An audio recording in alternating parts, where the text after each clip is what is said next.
Bonjour à tous, j'espère que vous allez bien. Donc aujourd'hui, une vidéo de méthodologie concernant la rentrée et 2-3 idées pour être en forme pour la rentrée. C'est important et c'est pas très compliqué. Donc, quelques questions. Finalement, pourquoi être en forme? Comment être en forme? Et pour le reste de l'année. Alors vous avez tous déjà quelques idées, quelques réponses à ces différentes questions, et je vais insister sur certains points que je pense être importants. Alors pourquoi être en forme? Eh bien déjà, pendant vos grandes vacances, 2 mois, voire pour certains un petit peu plus, eh bien le cerveau a fonctionné différemment. C'était moins une activité purement scolaire.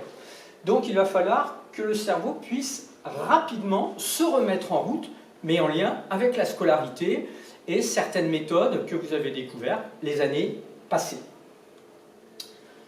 Ça va être aussi utile pour être plus attentif et performant dans ses apprentissages dès le premier cours. J'ai mis les, mais finalement, dès le premier cours, il y a des informations qui vont être importantes, et moins on ratera d'informations, mieux ce sera. Pour avoir de bonnes relations avec les autres, que ce soit les camarades de classe, que ce soit les personnes qui sont dans les couloirs, dans la cour de récréation, que ce soit des personnes de votre âge, mais également les adultes.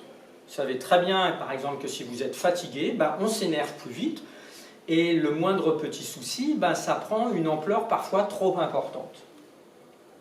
Et puis, pour mieux réguler ses émotions et prendre de bonnes décisions. Là aussi, j'en toucherai un mot, le sommeil a son importance pour que tout cela se passe bien. Donc, il y a quand même pas mal de raisons qui font que c'est utile d'être en forme pour la rentrée. Alors, comment faire pour être en forme pour la rentrée? Là, vous avez aussi des idées. Donc déjà, en premier, le cerveau a besoin de retrouver ce que j'ai appelé le rythme scolaire. C'est un peu ce que je disais en introduction. En plus, on a ce qu'on appelle dans notre cerveau, dans notre organisme, une horloge interne qui est bien particulière. Ce n'est pas le sujet de cette vidéo, ce sera peut-être un jour une autre vidéo, mais il va falloir que notre cerveau se réhabitue à certains horaires, du matin, du soir, de travail dans la journée, en classe, de travail à la maison le soir. Donc il va falloir réhabituer notre cerveau à des horaires. Donc, comme je venais de le dire, reprendre un horaire de coucher et de lever scolaire. Et n'attendez pas, surtout le jour de la rentrée. Les médias, radio, télé, internet en parlent à chaque rentrée scolaire fin août, début septembre, en disant que 4-5 jours avant minimum, il faut déjà réhabituer son organisme, donc son horloge interne, à se coucher pas trop tard et à se lever pas trop tard non plus. Comme ça, le jour de la rentrée, on ne sera pas en décalage horaire, comme si on avait fait un voyage très loin et qu'il faut réhabituer suite au décalage horaire. Donc attention vraiment à l'horaire de coucher et à l'horaire de lever. Les repas aussi.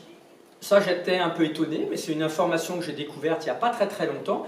L'été, parfois, on se laisse un peu aller sur les heures de repas. Parfois, on dîne plus tard, on petit déjeune plus tôt, en lien avec les horaires de lever, de coucher, des activités. Et tant mieux, c'est l'été, c'était les vacances, il fallait en profiter. Là, c'est bien aussi de retrouver des horaires de repas réguliers. Ne pas sauter le petit déjeuner les quelques jours avant la reprise. Pareil, pour se remettre dans le rythme, que notre organisme retrouve ce rythme habituel.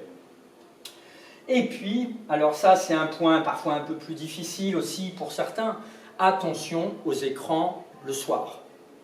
Et oui, on en parle de plus en plus. Un écran le soir, ça ne facilite pas, voire plus exactement, il a été prouvé scientifiquement que ça retarde le sommeil. C'est un élément auquel il faut faire attention. Le cerveau a besoin aussi de réactiver certains apprentissages. Aussi, revoir quelques notions de l'année dernière, ça peut être une excellente idée. Là, je suis en train de tourner la vidéo, je sais que dans certaines salles de classe, il y a quelques élèves qui sont venus à des cours de remise en route, du cerveau pour réactiver un peu certaines zones du cerveau en lien avec les apprentissages. Donc ça, c'est une très bonne idée. Et puis, tant qu'à revoir peut-être quelques notions de l'année dernière, autant se renseigner sur quelle partie de cours va être abordée dès le début de l'année. Donc, soit votre professeur vous en a parlé l'année dernière, soit vous pouvez le lui demander très vite dès la rentrée, peut-être pour vous dire, tiens, je vais prendre des fiches résumées ou mes cahiers de l'année dernière en me disant, tiens, je vais revoir telle notion ou telle notion.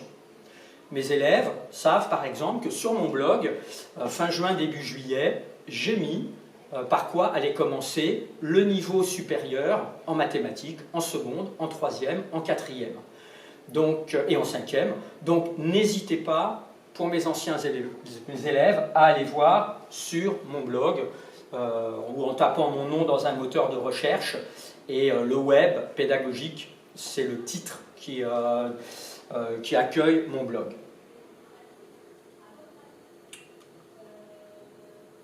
Et pour le reste de l'année, alors c'est vrai que c'est bien de se dire je vais être en forme dès le début de la rentrée, alors la rentrée scolaire en septembre, ça pourrait être aussi la rentrée scolaire quand il y a des vacances à Noël, à la Toussaint, en février, etc.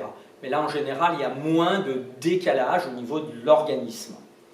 En 15 jours, on s'est parfois quand même moins décalé qu'en 2 mois. Alors pour le reste de l'année, il y a des questions que vous pourriez vous dire, tiens, ça pourrait être intéressant.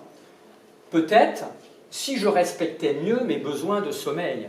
Et oui, plus la recherche avance, plus il est prouvé que le sommeil a des tas de rôles très importants que l'on ne connaît pas ou que l'on néglige, aussi bien pour le bien-être que pour les apprentissages. Alors avec mes élèves, je vous en reparlerai. Je ferai sûrement aussi une vidéo sur le sommeil en cours d'année, mais sachez que le sommeil est vraiment un facilitateur pour les apprentissages. Autre question que vous pourriez vous poser, en plus en lien avec le sommeil, si j'arrêtais de consulter tous les écrans 1h30 environ avant le coucher. Ça aussi, ce serait une très bonne idée. Et puis alors, là c'est presque du rêve pour certains, si je supprimais tous les écrans le soir dans ma chambre. Et oui, parce que je le sais, là aussi, il y a de plus en plus d'études scientifiques qui l'ont montré, des enquêtes qui montrent que les élèves utilisent encore les écrans le soir à l'insu de leurs parents.